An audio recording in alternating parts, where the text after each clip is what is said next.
चंगड्या बोले तर कसं पब्लिक, मी तुमचा लाडका महेश.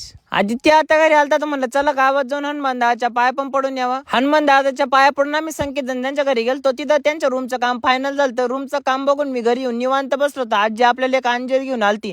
आजीला पण म्हणलं जाऊ दे, तसं आम्हाला सापडत नव्हतं, बरं झालं तो आणून दिलं. तेवढ्यात आदित्यचा कॉल आलता, म्हणत होता लग्नाचे अर्धे कपडे झाले, अर्धे राहिले, आपल्याला तेवढे घेऊन यावं. म्हणलं हा राव, खरंच आपले दोघांचे पण राहिले, ते पण घेऊन येऊ. मग काय संकेतनं डायरेक्ट गाडीच रामपूरला आणली होती. मग आलतो राम अवतार मध्ये. तिथे गेल्यावर पण मोकर भारी कपडे होते, पण संकेतला कळाना कोणते घालावं. मग त्यांनी जोधपुरीच घातली होती. त्याला म्हणलं तू कर ट्राय, आम्ही तवर इकडे फोटो काढतो. आपल्या चॉईसचे सगळे कपडे घेतल्याच्या नंतर तिथं बिल वगैरे केलं. मग आलतो आम्ही राजपाल मध्ये मम्मी त्यांना साड्या बघायला. तिथं पण साड्या बघितल्यानंतर याचे लोपर राहिले होते, तेवढे लोपर घेऊन आम्ही आता एकदम पकड सीट बेल्ट लावून आलतो इथं ज्यूस सेंटरला. इथं आल्यानंतर पण मस्त थंडगार एकदम चिल वाटत होतं. या भाऊंडी पण आपल्याला लगेच थंडगार उसाचा रस आणला होता. आधीच थोडा थंड होता बरं का, पण छोट्याने त्याच्यात बर्फ टाकून अजून थंड केला, एकदमच भारी लागत होता. मग काय, महेश डेरे जिधर जाता है उसके चाहते उसको मिलने के लिए उधर आ जाते, तो सबके साथ फोटो वगैरह निकाले. एक बात तो है यार, वो मेरे साथ जब फोटो निकालते ना तो मेरे को चांगलं वाटतंय. तर सगळ्यात महत्वाचं म्हणजे तुम्ही फोटो काढत जा, एकदम भारी वाटतं. आणि असाच सपोर्ट करीत राहा. आपले 100K एकदम लवकर होणार आहे.